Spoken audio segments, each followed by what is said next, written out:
I can still feel the chill in her voice, cold and cutting, carrying a hint of arrogance. We were bickering over something trivial, something insignificant. I reached out, hoping to soothe her, my hand brushing her back. That's when she snapped. "You don't even have the right to touch me." For a moment, I froze. This was a woman I had married 5 years ago, the one I once couldn't bear to be apart from even for a day. Now, she looked at me as if I were a stranger trespassing into her space. I didn't yell. I didn't plead. I simply said, "You're right," picked up my jacket, and walked out.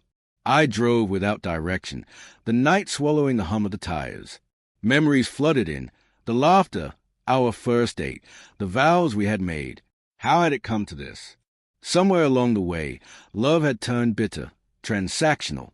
After her promotion, she had changed, distant, prideful, untouchable.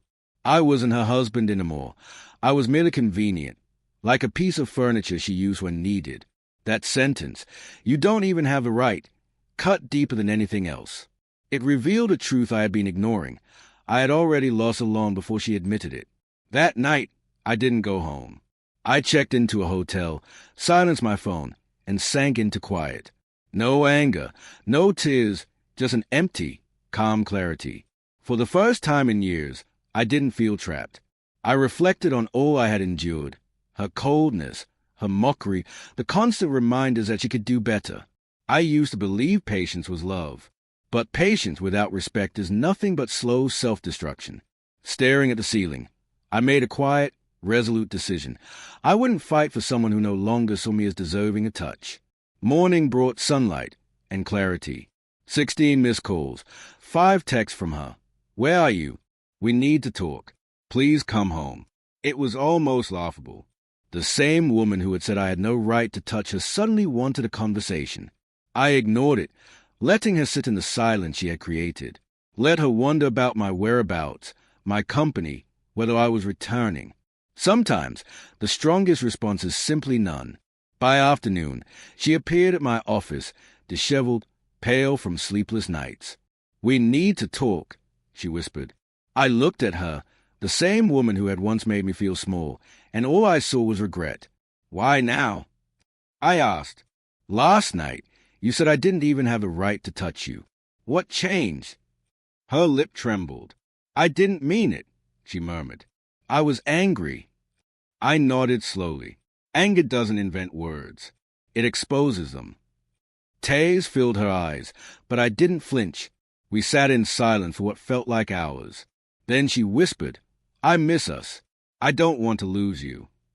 Her voice cracked. I stayed calm. "You already lost me," I said gently. "The night your pride outweighed your marriage." She reached for my hand. I pulled it back. For 4 years, I had chased peace. Now, she was chasing closure.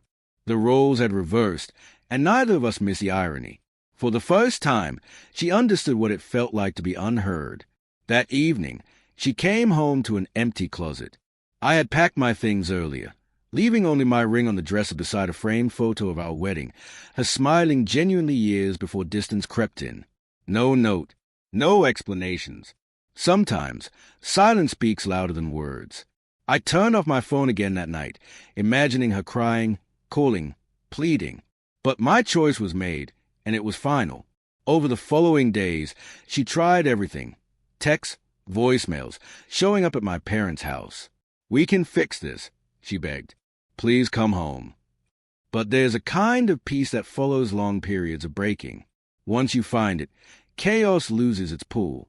I told her calmly, "You didn't just break our marriage. You shattered the way I saw you. I can forgive, but I cannot unhear your words. That silence between us, heavy and permanent, marks the end." Weeks passed. Friends, co-workers, even her parents asked questions. She claimed I walked away over nothing. But I knew the truth. It wasn't one argument. It was years of disrespect, indifference, and love slowly transforming into ownership. I had given her everything: loyalty, time, devotion. She owed only respect. And when that became too much, I gave her what she owned: my absence. Months have passed. She still sends long apologies, promises of change. I have moved on. Life feels lighter. I laugh again. Sometimes I remember that night, her sharp words, and I smile.